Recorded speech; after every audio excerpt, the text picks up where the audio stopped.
শত সূর্য সম কান্তি তার অরুণ বসন, পরম সুন্দর প্রকাণ্ড দেহ, কমললোচন। তিনি মনে মনে চমৎকৃত হলেন। প্রভুর সামনে এসে দণ্ডবত প্রণাম করলেন।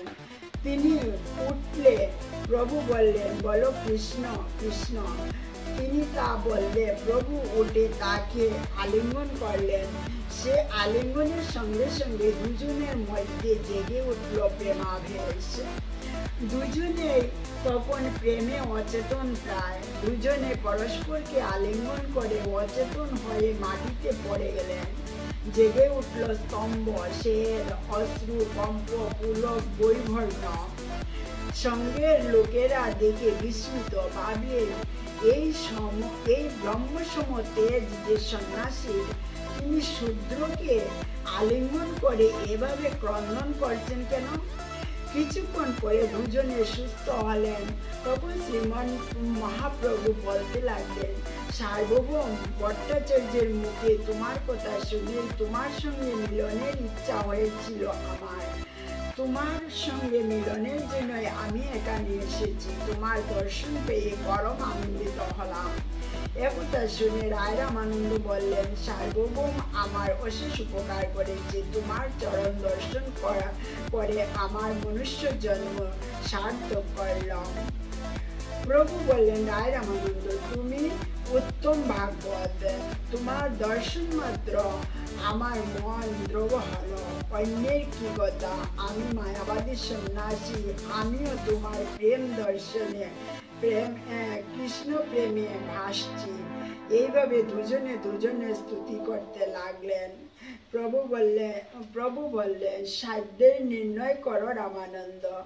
রায় রামানন্দ বললেন, স্বধর্ম আচরণে বিষ্ণু ভক্তি হয়। প্রভু বললেন, এহ বাহ্য, আগে কহ আর। রায় বললেন, শ্রীকৃষ্ণের সব কর্ম অর্পণ হলো সাধ্যের সার। শ্রীমদ্ ভগবদ গীতার শ্লোক উদ্ধৃত করে শোনালেন তিনি। প্রভু বললেন, এহ বাহ্য, আগে কহ আর। রায় রামানন্দ বললেন, স্বধর্ম ত্যাগ, এই হলো সাধ্যের সার। শ্রীমদ্ ভাগবতের শ্লোক উদ্ধৃত করে শোনালেন, নিজ বর্ণাশ্রম ধর্মাদি রূপ স্বধর্ম পরিত্যাগ করে যে আমার ভজন করে সে ব্যক্তির উত্তম সাধু। তারপর শ্রীমদ্ ভগবদ গীতা থেকে শোনালেন, বেদ ধর্ম, দেহ ধর্ম, লোক ধর্ম, কুল ধর্ম ইত্যাদি সর্বধর্ম পরিত্যাগ করে একমাত্র আমারই শরণাগত হও। আমি তোমাকে সর্বপাপ থেকে উদ্ধার করব। প্রভু বললেন, এহ বাহ্য, আগে কহ আর। রায় বললেন, জ্ঞান মিশ্রা ভক্তি সাধ্য সার। প্রভু বললেন, এহ বাহ্য, আগে কহ আর। রায় বললেন, জ্ঞান শূন্য ভক্তি সাধ্য সার। প্রভু বললেন, এহ হয়, আগে কহ আর। রায় রামানন্দ বললেন, প্রেম ভক্তি সর্বসাধ্য সার। প্রভু বললেন, এহ হয়, আগে কহ আর। রায় রামানন্দ বললেন, দাস্য প্রেম সর্বসাধ্য সার। প্রভু বললেন, এহ হয়, আগে কহ আর। রায় রামানন্দ তখন বললেন, প্রথমে সখ্য প্রেম, তারপর বাৎসল্য প্রেমের কথা। প্রভু বললেন, এহ উত্তম, আগে কহ আর। রায় বললেন, কান্তা প্রেম মধুর ভাব সর্বসাধ্য সার। তিনি ভগবদ গীতা শ্রীমদ্ ভাগবতের উদাহরণ দিয়ে তা বুঝালেন। তারপর বললেন, শ্রীকৃষ্ণ প্রাপ্তির বহু উপায়, তেমনি বহু তারতম্য, কিন্তু যার যেভাবে সাধনা তার কাছে তিনি সর্বোত্তম। তবে প্রেম থেকেই পরিপূর্ণ কৃষ্ণ প্রাপ্তি। শ্রীকৃষ্ণ প্রেমের বশ একথা, শ্রীকৃষ্ণ প্রেমের বশ একথা ভাগবতে বলা হয়েছে। যেভাবে শ্রীকৃষ্ণকে ভজনা করেন তিনি, যেভাবে শ্রীকৃষ্ণকে ভজনা করেন তিনি সেইভাবে তাকে প্রতিদান দেন। একথা গীতায় তিনি বলেছেন সম্মুখে।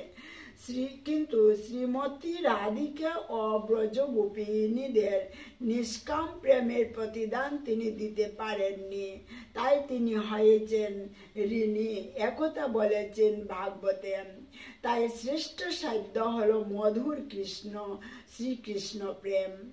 এর মধ্যে শ্রী রাধার প্রেম সাধ্য শিরোমণি, যার মহিমা সর্বশাস্ত্রে বলা হয়েছে।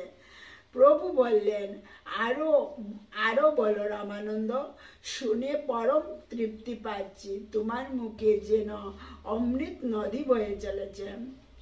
রায় বললেন, ত্রিজগতে যুগে যুগে শ্রী রাধার অপূর্ব প্রেমের কোনো তুলনাও নেই। রাসলীলা চলতে থাকলে রাধা যখন অভিমান করে রাসমণ্ডল ত্যাগ করে চলে গেলেন, তখন শ্রীকৃষ্ণ স্বয়ং গেলেন তার অন্বেষণে। শতকোটি গোপিনীতেও তার কাম নির্বাপন হলো না। এ থেকে শ্রী রাধিকার গুণ বোঝা যায় যে কান্তা প্রেমেও শ্রেষ্ঠ হলো শ্রী রাধিকার প্রেম। প্রভু বললেন, রায়, তোমার কাছে যে জন্য এসেছি সেই রসবস্তু তত্ত্ব বিষয়ে সব শুনলাম। এবারে আমাকে শ্রীকৃষ্ণ ও শ্রী রাধিকার স্বরূপ বিষয়ে কিছু বলো। জয় শ্রী রাধে।